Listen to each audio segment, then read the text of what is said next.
శుభదినం.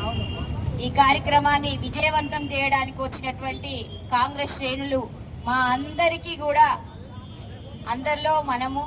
అందరికీ కూడా ధన్యవాదాలు, అభినందనలు. ఈ క్రెడిట్ ఇచ్చినటువంటి మా రాష్ట్ర ముఖ్యమంత్రి రేవంత్ అన్నకు అభినందనలు తెలియజేస్తున్నాం పాలాభిషేకంతో. నిజంగా స్థానిక సంస్థలలో 42% రిజర్వేషన్ను ప్రతిపాదించి ఆ ప్రతిపాదనను క్యాబినెట్లో ఆమోదించినటువంటి ప్రజాప్రభుత్వానికి అభినందన తెలియజేస్తున్నాం. మా ప్రియతమ నేత రాహుల్ గాంధీ గారు నిజంగా బడుగు బలహీన వర్గాలలో బీసీలు అట్టడుగు పోయినరు.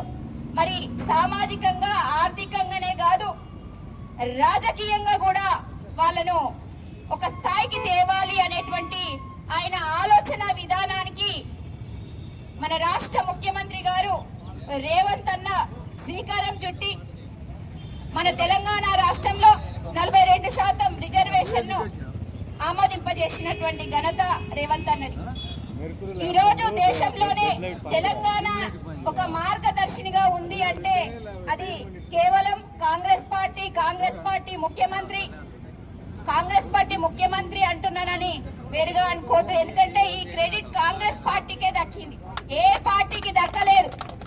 కాబట్టి ప్రజాపాలనను చేపట్టినటువంటి మన రాష్ట్ర ముఖ్యమంత్రి రేవంత్ అన్న, మరి ఆయన కేబినెట్ లో ఉన్నటువంటి మంత్రులందరికీ కూడా బీసీ వర్గం తరపున, తెలంగాణ రాష్ట్రంలో ఉన్నటువంటి బడుగు బలహీన వర్గాల తరపున ధన్యవాదాలు తెలియజేసుకుంటున్నాను.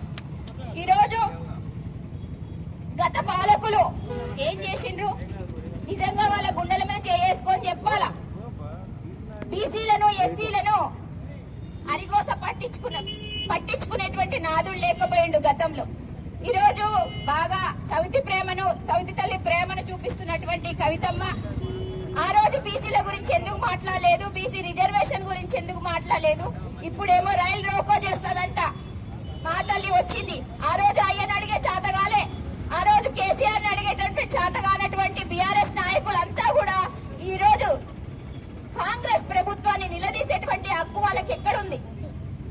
ప్రజలారా మీరందరూ గమనించాలా.